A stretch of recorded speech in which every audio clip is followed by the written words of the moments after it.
This video is brought to you by the PhotoStick Mobile. The PhotoStick Mobile is a small thumb drive that instantly backs up all your video and photo files from most Android or iOS devices with one click. It's easy to use, and it does all the hard, time-consuming work for you. You ever miss that once-in-a-lifetime picture or video because your phone was out of storage space? Or what happened to those magical memories that were stored on your phone when you dropped it in the pool or your phone was stolen? Don't worry about losing those memories ever again. Just plug in the PhotoStick Mobile and hit Back Up Now. Click on the link in the description below to buy the PhotoStick Mobile and keep memories safe forever.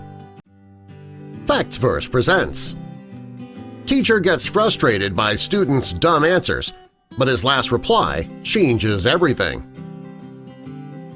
If you're a fan of FactsVerse, let the world know by clicking that like button. Also, be sure to subscribe and click the notification bell so you don't miss our future videos. Kids can often come up with pleasant and unpleasant surprises. Parents and teachers have to be familiar with their respective challenges and deal with those accordingly. Teachers imparting education to young kids have a particularly daunting task at their hands since every child can be quite unique. Young kids, especially those in primary school, are yet to conform to the various general notions that teenagers are more accustomed to. It's another matter that teenagers can be quite tricky to deal with for a plethora of different reasons. It's a common practice for educators to use questions to make sure kids understand what's being taught.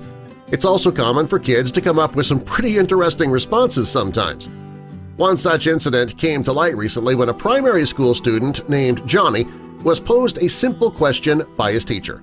The teacher asked Johnny how many cats he would have if she gave him 2 cats, then 2 more, and subsequently another 2 cats. Well, Johnny didn't take much time to come up with his answer, and he said 7. The teacher was not really expecting that answer, obviously. The question was simple enough, and not a complicated question for that grade level. Presuming that there was some error in communication, the teacher reiterated her question but began with alerting the child in a gentle way. She said, "No, listen carefully and repeat the question." She simply said that if she gave him 2 cats, then 2 more cats, and finally another 2 cats, then how many cats would Johnny have? But Johnny came up with the same answer again, 7.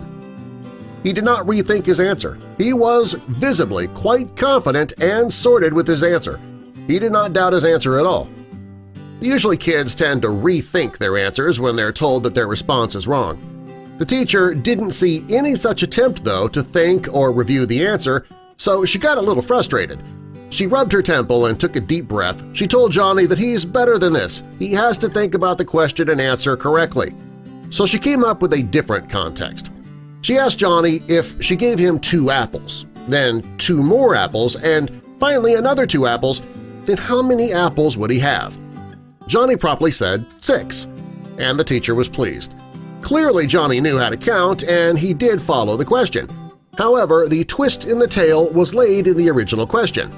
The teacher asked that first question again, in the context of cats, and Johnny came up with his original answer of 7. The teacher lost it at this stage and asked Johnny where the heck he's getting 7 from. Well, Johnny came up with another prompt response, and I'm guessing you probably have already figured that out. He said that he already had a freaking cat. Every time the teacher gave him 6 cats, 2 at a time, Johnny kept on adding those cats to the count of 1 that he already had at home. This story is a revelation in many ways.